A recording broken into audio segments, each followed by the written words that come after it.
to actually put to practice what it is you've studied. They're in partnership with an organization called Bosch. Now, these fellows make some of the best equipment you can ever come across on the planet. So they will ensure you actually have the equipment you need for this work. They don't stop there. If you need financing to be able to operationalize what it is that you have studied, they also provide you and work with you to ensure that those projects actually work. Meaning, this is now a trusted partner. People who have determined that they must see to it that whatever it is that you started on actually works and actually benefits you.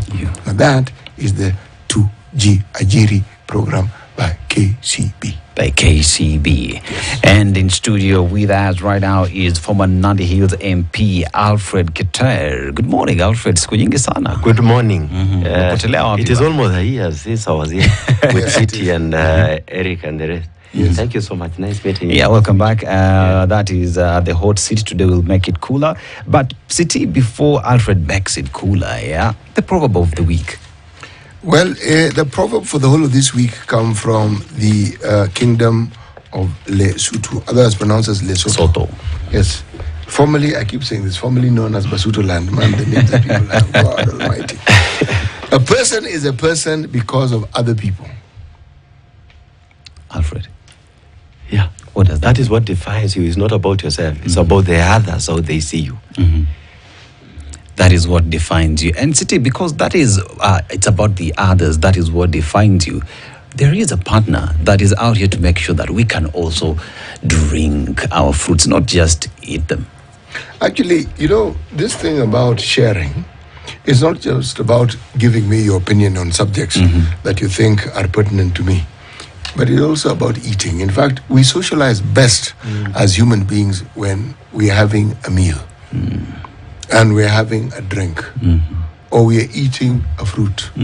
Now, imagine people who have determined that the fruit mustn't only be eaten, it must also be drunk. That is where Del Monte comes in. And they take the time and bother to specifically choose the fruit that will then become the juice that you buy. Now, Mheshimiwa, I have something here called lychee. It's a fruit. And I'm going to give it to you. Thank you. Lychee. But in case, you see, this is what happens when you pronounce things wrongly. What I have is actually peach, not lychee. So, if you're expecting lychee, erase that one. Now, take peach. But lychee is also one of the products that we know. Lychee is one of the products. In fact, almost every fruit that you know of in this country is actually produced by Del Monte. And it has no added sugars, no colors, no preservative. It is as is. So please, instead of eating your fruit, please drink this. Oh, thank you. Thank you for the gift. Yes. This is for the early Christmas. Christmas comes. You are a man who understands these things well. Yes. Thank you. It is early Christmas. Yeah.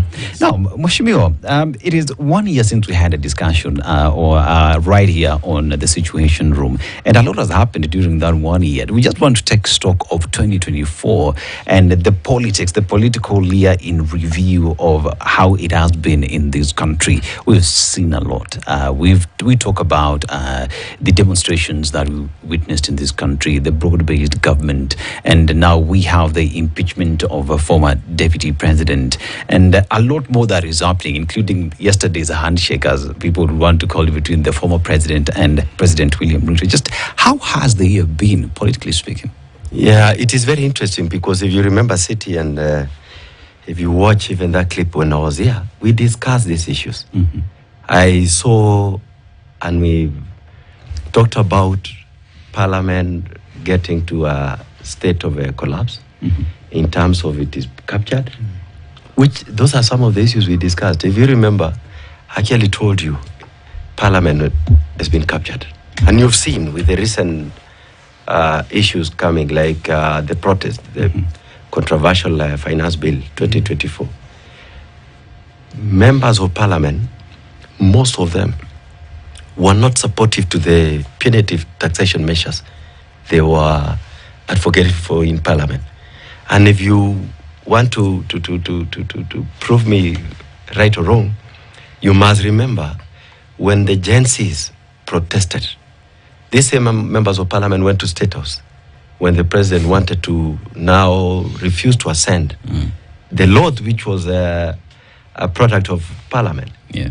And the majority, those who supported it in parliament and even celebrated in parliament after the pass of that controversial bill, when youths and many other Kenyans were agitated, we spoke about those issues here. Then, when the president refused to ascend their own law, their own child, they celebrated and they was very excited. People were like shocked. What's happening? So this is a parliament that is captured. Most of those members of parliament don't engage in an objective manner. It's no longer about what they believe in. It's no longer about what is right for this country. It's all about the patronage by the executive, which are in control of parliament. These are parliament who did not elect their leaders. The committees in parliament normally should elect their leaders. But the leaders were coronated from State House and then they were endorsed in parliament. And these are people who are meant to oversight the executive, to oversight the state organs. They are actually the bosses of the executive. They should act in a manner, in an objective manner, so that they protect the public interest. And that is the reason why the political class have lost confidence. Because young Kenyans, including everyone, have realized that we don't have a parliament. At the moment, judiciary is getting to levels of being compromised on some issues. If you saw how they handled even the replacement of Rigathi Gachagua. Most of the issues with the current deputy president, including an IEBC who gave a clearance. Even himself, 2 days ago, he mentioned that the reason why we don't have an IEBC is because there are court cases. So he's admitting that there is no IEBC. So in the event there is no IEBC, who gave a clearance to the deputy president? So what I'm saying in short, the very many issues which have come to play in the political environment this year are clear indication that we've lost a parliament. The confidence in that parliament is already gone. And we actually lost it, when the Gensis went to parliament during the violence, the protest, which many youths died. They were killed by the brutality by the police. We lost about 60 of them. But very many who are abducted and missing, including even myself, I was abducted by which is a sorry state of affairs. City. Because on a Sunday, you wake up and go to church and you're driving yourself with your kids and family. Then after the church service, the police officers who are not on uniform, because I later on realized they were from DCI. They are coming with a cab with a civilian number plate. Themselves have civilian clothes with no identification at all, with masks on, and then they abduct you without even giving reasons. I saw the president of the Republic of Kenya trying to defend it the same day, because when I was abducted, the same day he was having addressing the maybe State of the Nation address or something. No, it was, I think he was addressing to the media. And he spoke about that Alfred Keter refused to honor summons. There were no summons. I was never summoned. And even after I went there were no charges which was preferred against me. I was never taken to any court. All they said is that there are allegations that you're bringing guns from Congo, which they could not prove because in any case, I've never been to Congo. I've never crossed the border to Congo. The places I've been to, they know because I've gone through immigration. Immigration, yes. And you see, it is ridiculous. How do you abduct someone in the name of your arresting in the presence of their kids? You know, they were traumatized. My children, even as you speak, they have never come out of it. It's not an easy issue. And remember, just the other day I was trying to go to Australia because the Kenyans in Australia invited me. I've supported so many Kenyans who are learning and making a living in Australia. So they had invited me for Christmas together with my family. Do you know I was denied a visa on the basis of you are accused of bringing guns in Congo? So it affects our lives more than, and I've already told you how my children are still traumatized. And that is the story of many other Kenyans out there who are abducted in this country today, City. You know, the thing about being in the information age is it is very, very easy to understand what's happening elsewhere. And because of that, it's also very easy to compare. The term disappearing people, it started in Latin America. There were cases in Argentina, there were cases in Chile. Presidents who decided that anyone who they did not like or who opposed them, they would abduct, detain, and many were forgotten. Recently, Syria had a moment when their president was no longer in power. Circumstances that they could never have foreseen. The greatest supporter had been Russia. Russia have their own problems. Russia was not able to come to their aid. Iran as well. All these countries that may have supported them have their own issues currently. So they cannot give a helping hand. What is certain, there are things that when people do, you get the impression that they think that they will never leave the positions that they have, or that power will never come to an end. And it all does. It doesn't matter who it is. It doesn't matter. So long as you're a human being, we are designed to expire at a certain point in time. That's how we are. Our sell-by date is guaranteed. It's the only thing, in fact, you have as a guarantee when you're alive. I don't know what it is that happens when people get power, because they become impatient. They don't want to hear anything that is contrary to their thinking. And they don't want to understand that when people oppose you, it's not that they don't like you. They're disagreeing with what you're doing. And that it's not personal. They're disagreeing. They're saying what you're doing is not right. And they're probably giving you reason. It is unfortunate that when we claim to be in a democracy, and this is what you see continuously, then it tells you that this democracy that we fought for is a democracy that we must continue fighting for. It's not as though we sit back and relax that we now have it. Because when you have a democracy, it is clear that there are always individuals who want to roll back time. There are always individuals who want to ensure that those hard-won victories are watered down, because their interests will go against the very democracy that we are speaking of. So the only way you work is when you diminish or water down these things. But they always come to an end. I like giving the example of Chile. I like giving the example of Argentina. Many people who were involved, and there were security forces in the abduction of citizens. 50 years down the line, not 10, not 20, 50. They're now being brought to book. You are a great-grandfather, you are a grandfather. Your family has no clue that that's what you did when you were young.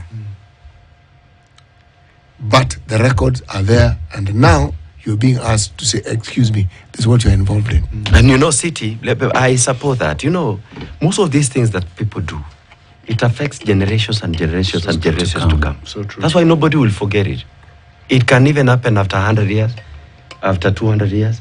You see, like, at the moment, we have a government which is forgetting for youths to leave this country to other countries. You know, but the circumstances that they will face in those countries, and then the separation of these young families. You know, you have female and male, and some are married, some are dating. You have one to go to Saudi Arabia, another one goes to Dubai or in London or whatever. These are families which you've already separated.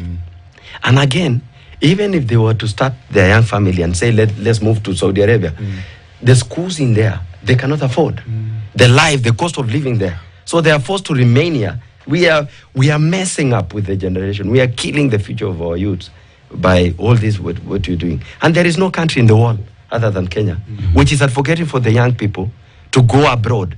You know, most nations focus on their individuals and the citizens, the population, to focus in building their nations, not to move individuals. Because when you go, it will benefit you as an individual to some extent, because you are earning a living. But you see, 80% of whatever you do will benefit that country you are in. You are building that nation. And it is also sad that most of these embassies that we have in this country, majority of them, especially the European embassies, are run by our own resources. Did you know that? American embassy, out of what they collect for those who are making applications for visas, is enough or more than enough to run the embassy. I think they remit some money into the US. So we are supporting the embassies. While we are a third world country, our embassy in New York or Washington, D.C., we are paying through our hard-earned cash here in Kenya to support. I've told you and I've demonstrated how Australian embassy denied me a visa. It means they work with this government. That's what now, and they actually benefit. You see, they even asked me these questions, and I used a lawyer to prepare an affidavit, which I sent to them. But they could not believe my story, because this is something that most of these embassies have no interest of the public. Their interest is to protect whoever is in power. The same case as the American ambassador. That's why Kenyans were agitated for her to resign. Most of these embassies are protecting the interest of those who are sabotaging our economy, those who are misleading us in terms of investments. You look at this case of Adani. Some of us were accused before even you get to that point of asking what happened or transpired with the Australian issue. These Adani issues we raised over a year. People started raising in April, June, July, when it was started. You know, it was a rumor that they want PPP. And then they mentioned Adani. Then it went. Then it came back. Only for the guy, Menya, to the whistleblower, to give us more information together with Senator Wanyonga. We've been talking about it for months. During the protest, this is one of the issues people were saying, no, we can't let our airport go. If you remember, there were youths. There is a young man who has been helped by so many to be taken back to school. Who actually spoke about it when they were coming, marching towards they were moving through this highway, Mombasa Road, towards the JKIA. And they were saying, we cannot allow Adani. And then issues came of Bangladesh, Pakistan, in India, in Europe, and now the US. The president cancelled because of the US. What does that tell you? And imagine, this is a government where the CS, the cabinet secretary in charge of energy, Opio and I, goes to parliament to go say it will continue. Whatever happened in the US. Meaning, even themselves, you know, when bad governance comes to your way, you even fail to lead on very basic issues that you should understand. The cabinet secretary should have come with information to say, with the new, fresh information coming, allow us as a government to see, to relook into this Adani issue, then we'll get back. It would have stopped there. Only for the president to come and cancel in the afternoon. Lastly, the president later on, when he was in Mombasa, he was accusing, I don't know who, of cancelling the same Adani days. He's the one who did it during the State of the Nation address. Like the same case as these contributions and the fundraisings in charge by state officers. He's the one who gave a policy to say, you understand? And then he was accusing, these people want to refuse to stop us from donating in church. They are the ones who created that policy. And you see, Alfred, you raise a very critical question in terms of when Kenyans were speaking pretty much about the Adani saga, the discomfort that Kenyans felt on how the country is being led. all that Kenyans were raising is we want a government that listens to us, which begs the question, do we have a government or a political class that is actually listening to the people that put them to power? But let's take a short commercial break. When we come back, we dive deeper into, do we have a listening government? The finance bill that was there, did Kenyans speak about it? And also in terms of the abductions that are happening in the country, what do we have to say about it, including the IEBC? That after this break.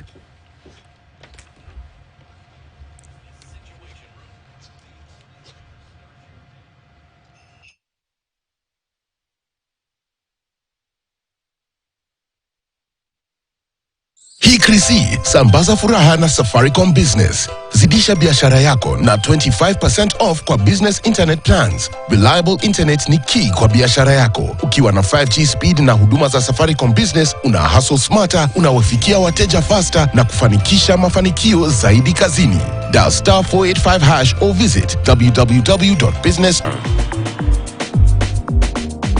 Because it looks at what somebody has had an interest in. It looks at the viability of that particular service and the need that comes with it.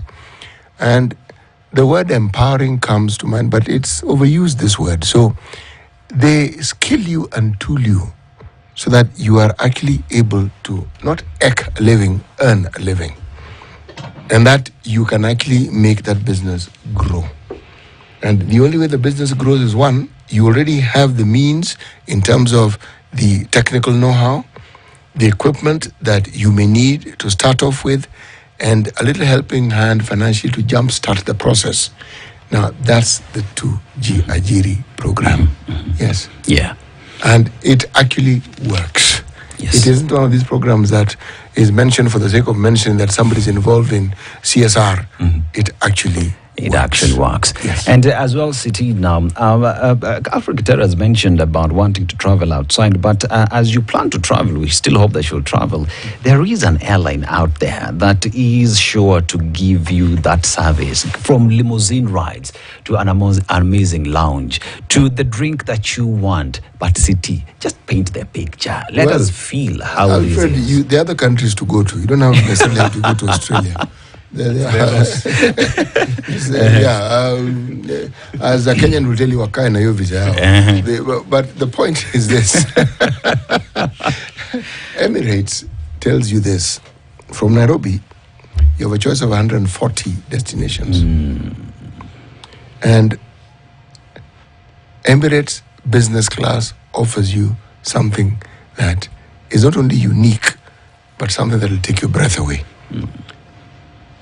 When you are on that flight, you have the choice of meals that are regionally inspired. You may think that on a flight to wherever it is you're going, you may not be able to eat something that is local. Actually, you can. And when you eat, it isn't as though you're going to be served on some plastic cutlery. China. And when it comes to drink, you decide. Literally. And when you decide, you'll realize that what you're drinking is premium. If you want to rest, you can sit if you so wish. Again, it's comfortable. If you want to lie down, you can recline the seat. Better still, if you actually want to fall asleep, you can lie flat. They'll provide you with pajamas, which you can keep. Duvet, which you must leave. Okay? When you wake up and you want to work, there is Wi-Fi. If you've worked and you are on these 20-hour flights, 10-hour flights, if you don't want to work, you can watch a movie. And the channels will blow your mind. There are really very many. In fact, you'll be spoiled for choice. When you land, the same attention to detail that took you to the airport is the same attention to detail that will meet you to take you to your destination. And that is Emirates Business Class. Thank you. Alfred, 100%. 140 destination. The choice is yours. Yeah, thanks. Plus or minus Australia. Yes. But that issue of Australia, we need to address as a nation, even the ambassador, whoever is listening to me from that embassy. It is wrong to deny people on the basis of accusations, which are meant to, because the government is trying to punish the critics. Can I ask a question? Do you know the reason why they denied you the visa? Did they tell you? They said you have issues. They raised these issues based on the suspicions that were raised. No proof of it. No proof. So I wrote an affidavit. They actually told you. Yeah, they told me that these issues were which raised. was good. Yes. They emailed me. Yes. And then I engaged a lawyer. We did an affidavit. Yes. To Australian Embassy. And I want them to listen. Some of us, we are victims of these governments which are against their critics. We've seen many critics who are abducted. Myself, I was abducted. I was never arrested. And there is nothing, no case which was preferred against me in any court of law. Because there were just accusations to taint my name, to terrify my family, to traumatize my children, so that they want to say, Dad, you have to stop. That's it. That is their intention. Yeah. It's actually to stop the critics from raising issues. But when we stop, and if we were to stop, because I'm not going to stop. I want to inform DCI and the president and Kenya Kwanza, wherever you are, there is no amount of intimidation that is going to stop Alfred Keter from speaking the truth. Because if we were to stop, we will lose the airport. We will lose many other national strategic assets. You wanted to sell KICC. You are planning to sell Kenya Seed. You are planning to sell a new KCC. All these strategic assets. All we are saying, we are not criticizing you based on whatever you have raised. We've seen they were trying to start a narrative that to portray those who are raising issues are not raising because they are issues. They are raising because they don't love their country. Atesio was Alendo. Really? Between me, who is saying don't sell the airport, between me, who is saying stop this overtaxing Kenyans, allow Kenyans to raise capital for the economy to grow, to boost the economy. Between me and those who are busy stealing, we are losing 2 billion. Even according to the president's word, we are losing 2 billion every day, including today. This Tuesday, we will lose 2 billion. Because they cannot stop it. And the revenues that they tried to raise, I saw less than 2 weeks ago, they are below target by about 40 billion. You know, they can't meet their expectations of raising revenues. You know, they have a lot of, they've set standards high. But what they are doing is basically killing the industries. Companies are closing down. So between me, who is saying we should not allow the collapse of our economy, we should not allow the young people to go out desperately to work in environments which are pathetic, which are bad situations like what we've seen in Saudi Arabia, where some Kenyans are told to clean snakes. They're bathing snakes. And Alfred, you raised something that is critical in terms of patriotism in this country. And when you talk about patriotism, our role as Kenyans in putting the leaders that is there in check is critical in terms of even dissenting voices being allowed to raise their issues and be heard, and with the hope that the government that there is listens to them and makes right that is not CT.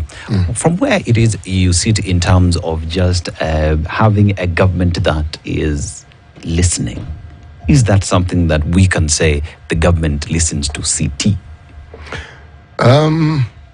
It's not me they should be listening to. They should be listening to the voices of the citizenry. That voice was supposed to have been represented by the members of parliament, and we have a problem there. This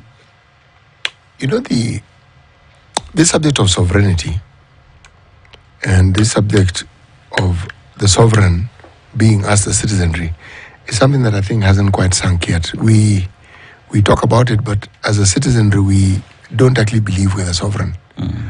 We believe that our servants whom we have elected to work for us are the sovereign. And as long as that is the belief, then we will have a problem. There's a subject that Mheshimiwa touched on with regards to the American embassy, and then he touched on Saudi. You see, the people leave the country because they feel there are better prospects elsewhere. Outside, yeah.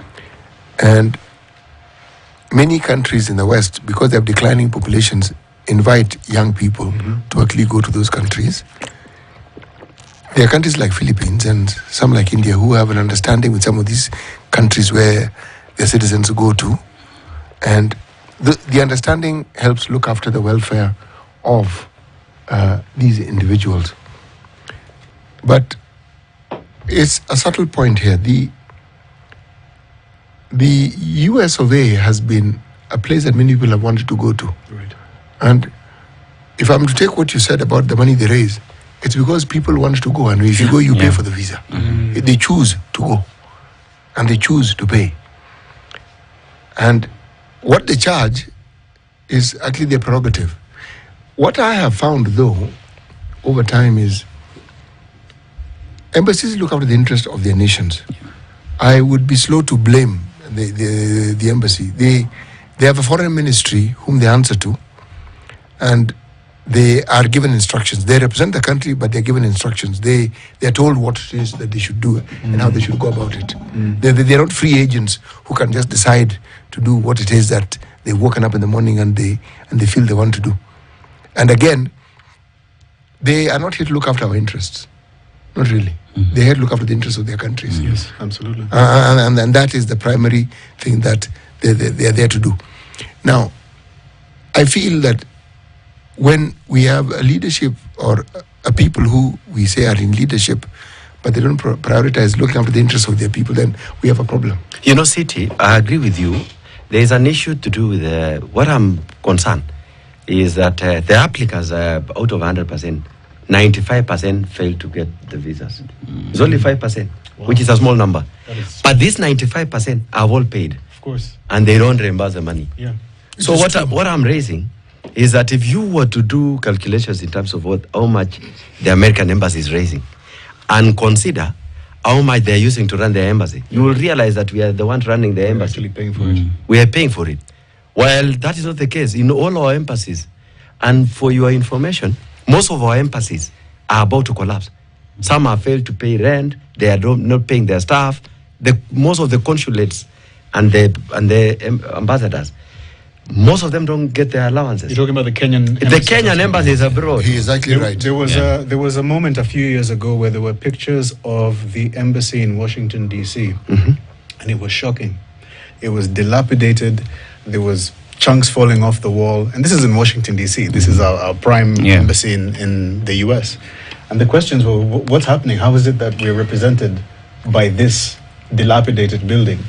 You know, the question is mismanagement of resources. The regime that we have, the Kenya Kwanza, they're only concerned when it is benefiting them, when it is their interest at stake. It's not about the national interest. When you see this Adani, they're getting mad about it. It's nothing about they want to In fact, we have information. They are the ones who are sabotaging that airport. It is leaking through. But they exaggerated the leakage for it to show that we needed it. So that every Kenyan will say, this thing is embarrassing. We need to do something. So that we become desperate to fall into their trap. We are not refusing the rehabilitation or the building of a new airport. All we are saying, we are against the process. It has to be transparent. It has to be above board. Let it be subjected to public participation. Let it be a competitive process. Adani is not the only billionaire in the whole world. We have so many billionaires with no questionable backgrounds. Why don't we subject it to a competitive process so that we can have a strategic partner who can help us to achieve whatever we want to achieve and let them do business with it if they were to do business with it. You're actually spot on, because if you were to look at people who've done what it is that Adani wanted to do, and if you throw that even to the projects that we had created a partnership even with Ketraco. Wouldn't you look at somebody who has done a lot more work? In more places and with a greater diversity? Look at the Qatar Airways, the airline. They are building a new airport in Rwanda with lesser cost than what Adani is proposing.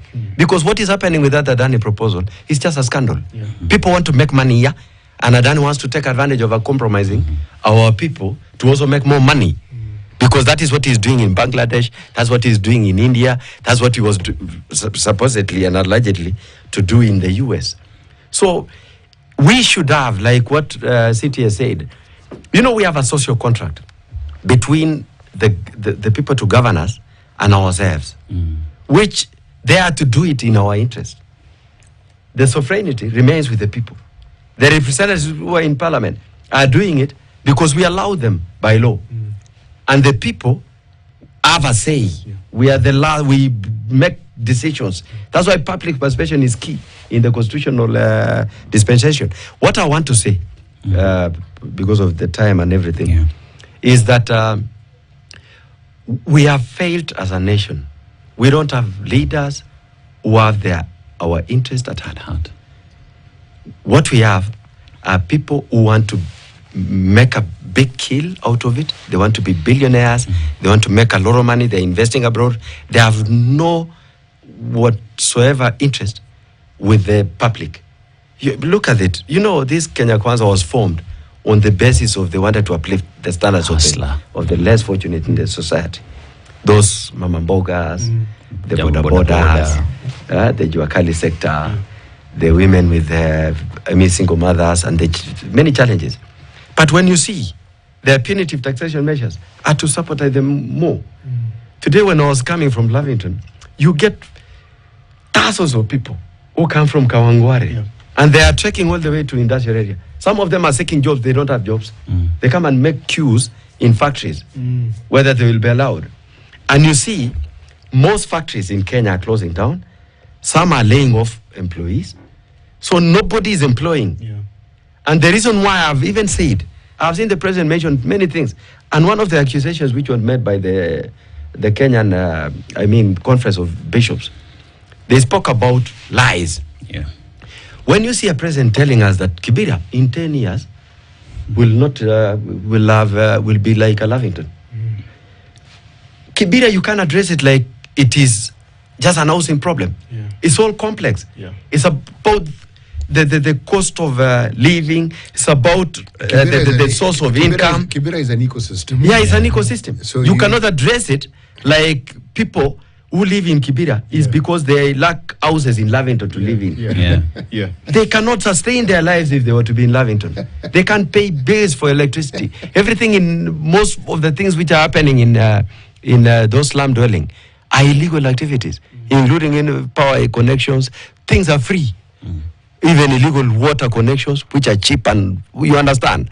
And they are in dilapidated sanitation, which you don't call it decent. What I'm saying, you cannot transform this country on the basis of lies, but on the basis of realities. The question we should be asking ourselves, can you create jobs here so that people have employment and have source of income to be in better housing structures? You cannot move that someone in Mukuru Kayaba to Buruburu or Komaroks or somewhere in Kileleshwa or you go to Runda just because there is a fucking house in Runda. No, they will not even sustain their lives there. So the question should be, what are we going to do to create jobs? And you see, as Alfred Keter have always said, what we lack in this country are people who are driven by the public agenda. That is what we lack. We have people who are driven by personal agenda. Kevin? Yes. I mean, there were so many questions, but I think for me, the one thing that has just been in my mind since you've been here, especially when you talk about that situation with the abduction, with your family in full view, I was just wondering, was there any recourse that you tried to follow? Anything that you tried to file formally? Were you given any sort of forum to talk about what happened to get some answers? Do you know when I was abducted, I didn't know they were DCIs. I realized they were DCIs when I was taken to DCI headquarters. And I was actually shocked. You mean these are police officers in uniform? Who should be... in plain clothes. They're in plain clothes. No identification, nothing. All they had is guns, which criminal gangsters can be having. How can you identify police in the name of they have guns? And that is the reason why I saw you in this morning with engaging on a national issue of gender-based violence. You know, these are the same people who should resolve these issues. These are the same people who these victims of gender-based violence should report to. But they are criminal enterprise. It's sad to say. Because we no longer have a police service. What we have is a police force.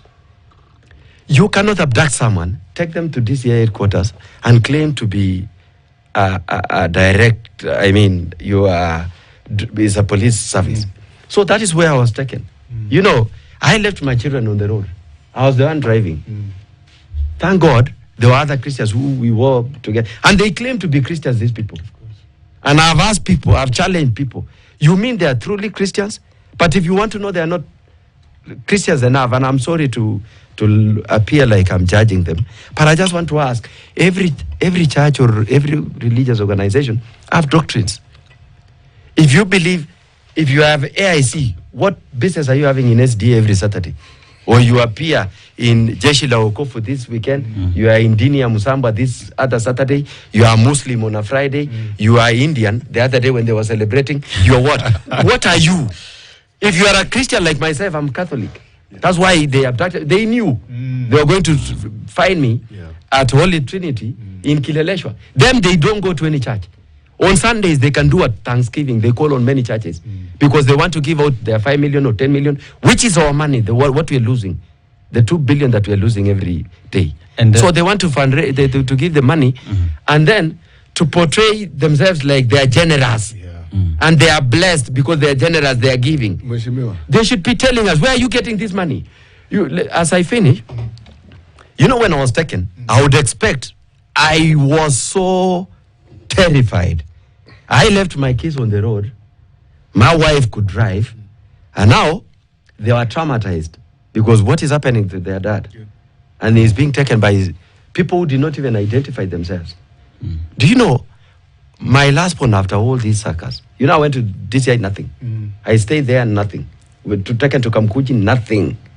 Then I was told, now in Kamkunji, we need to write a statement. The statement was like 2 lines.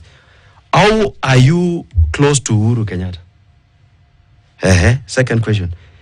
Are you also very close to the deputy president? Then Rigathi Gachagua. Have you been to Congo? Then guns. It's over. Now, then I saw the president coming on national live TV telling Kenyans that Alfred Keter was summoned, but he refused the summons. So because he didn't honor the summons, he was arrested. That was not an arrest. I was abducted. Number 2, there were no summons. And when he was pressed by Linus Kaikai, he stopped. He didn't want to engage further. No, they've given information. Because he didn't have any information.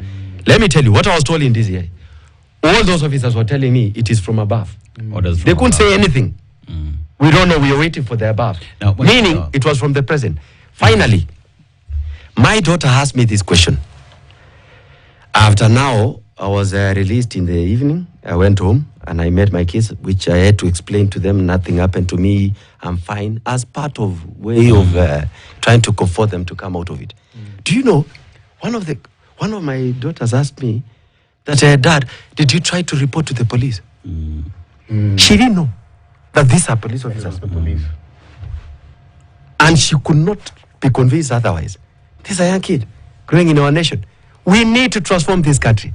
When you hear people saying Ruto must go, it is not anything tribal. Some of us, we are Kalenjin. And to be specific, I'm Nandi, the same tribe as William Ruto. There is nothing about tribalism here. All we are saying, they're incompetent, they are very corrupt, and they have lost focus, and they are full of lies. Even according to our bishops, they have said they are tired of these lies and promises, fake promises. They came to Nandehis. Let me, I have so many to talk about. They came to Nandehis to open a water project. Then I saw the president posting, this water is distributed to 1,000 households. Do you know, it was only serving 1 household, which they connected for purposes of launching. And he's tweeting, he tweeted. Sure? He wasn't talking about the future. Which future? He was saying, he was reporting. That in the future, it will serve it is serving 1,000. He didn't say future. He said, that is what he wrote. The tweet is still there. He said that it is serving 1,000 households. It was serving 1 household, which it was done for the purposes of the launch. And for your information, this is a project which was done in the previous regime. All right. Alfred, unfortunately, we are running short of time. And sit here just 30 seconds to just wrap up this. You know, the sentiments of a citizen and their personal experience is something that one should take note. Because if someone who is as prominent and somebody who has been in authority as Alfred Keter can narrate the ordeal he went through, what do you think an ordinary citizen who isn't known, who doesn't have a voice like Alfred Keter has, what chance does that citizen have in this country if he chooses to speak the truth? True. Or if he chooses to speak truth to power? Yeah. And I just wanted to sum it all up, but to just say, if you go to the EACC Twitter handle, X handle right now, as a young person, what do you do when you encounter corruption? Just look at it. 18.7% will report it. Stay silent, 22.3%. But those who will engage in it is 58.9%. That is something that we as a country must sit down and think why the young people think that the only way is to engage in it. Adani Aseto, this has been the Situation Room. And to everybody that made this a success, Asante Sana, we link up tomorrow. Good morning. Thank you so much. Asante sana, Mheshimiwa. Asante. Good morning. This is the news. The government has been urged to prioritize. Hii krisi, sambaza furaha